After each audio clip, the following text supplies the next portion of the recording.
Good morning, everyone, and welcome back to Morning Markets from the team at True Potential. Today, we'll focus in on some of the key aspects from yesterday, just looking at announcements from the MPC and also some of the data that we've seen this morning.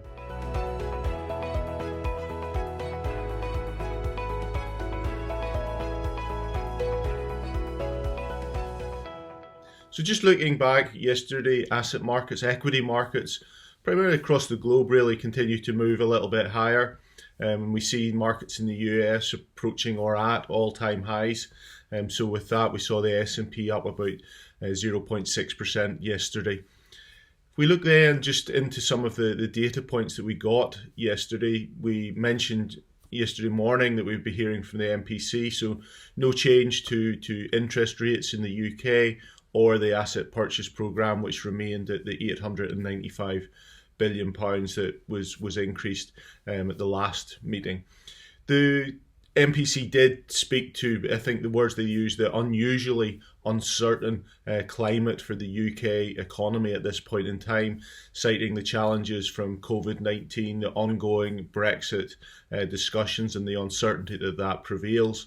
The only thing that they were able to say was that they stand ready to take action as and when it is required.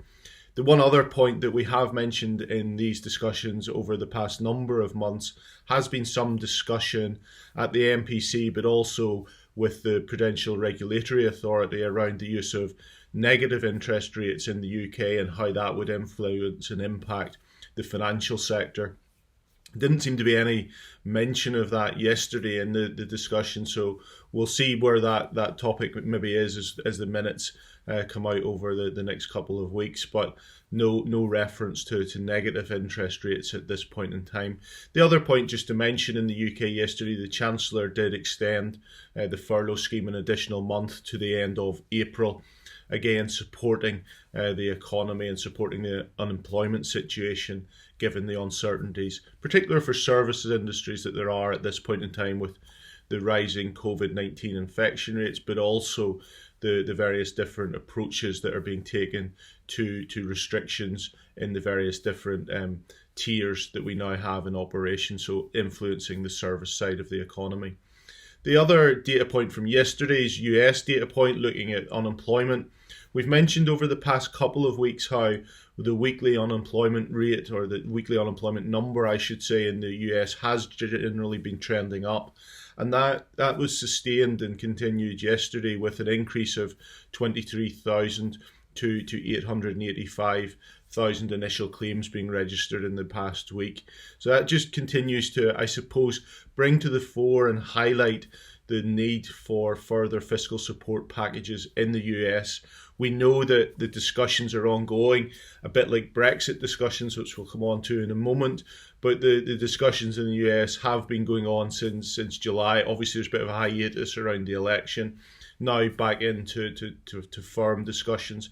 There does seem to be some expectation that we could have an announcement on a package at some point over the coming days, with an indication that within Congress they are going to remain in discussions over the weekend. So that may come over the next couple of days. So let's see. But I think the underlying data points do suggest there is a bit of a need for that. If we put that together with the retail sales number that we discussed yesterday, clearly a deterioration at this point in time in trends of activity. I think the other thing just to touch on then is looking at what we've seen in commodity markets over the past couple of days, and we've continued to see ongoing improvement in the oil market, with Brent crude trading back now above $51 a barrel. That does take us all the way back to a level that we were in March. So again, some of those economically sensitive commodities such as oil, such as copper, such as iron ore, continuing to move higher. And that ties back into some of the data points that we've been discussing, the improvements that have been coming out of China, the ongoing strength that we're seeing in purchasing managers' indices, particularly as it relates to manufacturing, and that all feeding into improved confidence and improved demand for industrial commodities, hence seeing a bit of price improvement there, or quite material price improvement in certain areas. Just then looking at over the course of the morning, what have we got? We've had some economic data points in Japan. That continues to show inflation in a negative territory. Inflation actually moving to deflation, falling 0.9% year on year in the latest CPI reading. At the same time, the Bank of Japan have used that as an opportunity to suggest that they will look at their monetary policy framework.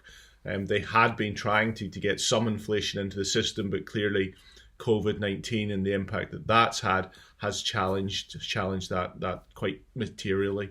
In the UK this morning, we had retail sales falling 3.8% month on month. If we take out food and energy, falling 2.6%, a number that's actually better than expectations. But I suppose it's not surprising that it's fallen given the lockdown measures that we did see in November. But it is, I suppose, there is an improvement relative to expectations. And also we did see consumer confidence improve through the course of November, and that's very much driven by the vaccine news that we had through that period. That's it for today. Please watch out for the podcast, which will come out from the team at True Potential later on today, and enjoy the weekend. Many thanks. Subscribing to the True Potential YouTube channel is quick and easy. Simply go to your YouTube app on your phone, type in True Potential and press the red subscribe option. You'll then be notified as and when new videos are released.